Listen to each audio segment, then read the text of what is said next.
Assalamualaikum warahmatullahi wabarakatuh. Nama saya Wahyu Afriliani.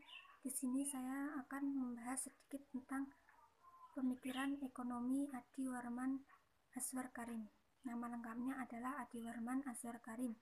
Lahir di Jakarta pada 29 Juni 1963. Adi Warman atau Adi merupakan cerminan sosok pemuda yang mempunyai hobi belajar.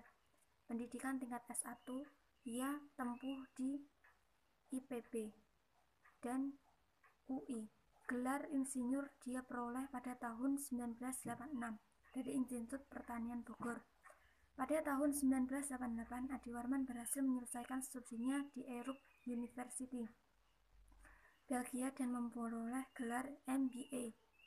Setelah itu, ia menyelesaikan studinya di UI yang sempat terbengkalai dan mendapatkan gelar sarjana ekonomi pada tahun 1989.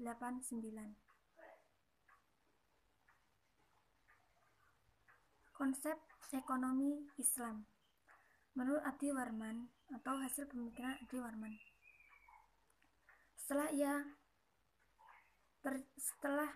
Selama ini telah terjadi distorsi sejarah tentang teori-teori ekonomi, di mana teori-teori ekonomi yang dikenalkan dan dikembangkan oleh para pemikir-pemikir Barat pada abad pertengahan sesungguhnya merupakan hasil pemikiran para sarjana-sarjana Muslim yang direduksi atau diklaim sebagai hasil pemikirannya.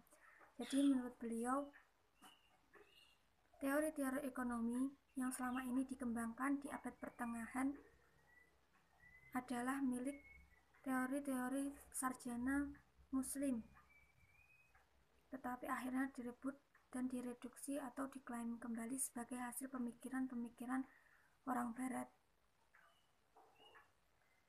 Ekonomi Islam sebenarnya merupakan suatu kenyataan bahwa Islam adalah sistem yang diturunkan Allah kepada seluruh umat manusia dalam seluruh aspek kehidupannya, dalam seluruh ruang dan waktu. Karakter agama Islam yang paling kuat adalah fungsi sistem dan penataan yang objeknya adalah seluruh aspek kehidupan manusia, contohnya individu, keluarga, sosial, budaya, ekonomi, politik, dan lain sebagainya.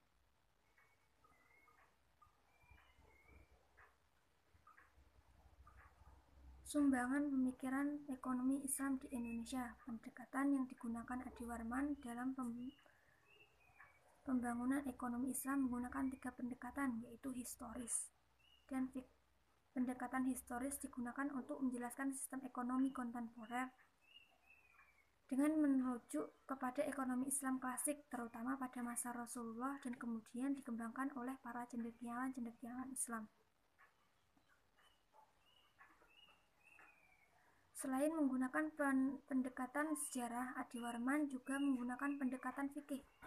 Dalam pandangan Adi Warman, fikih tidak hanya terbatas pada masalah-masalah ubudiyah, tetapi mencangkup fikih sangat luas karena fikih juga digunakan untuk menemukan jawaban atau solusi terhadap permasalahan yang berkembang. Sekian dari saya. Wassalamualaikum warahmatullahi wabarakatuh.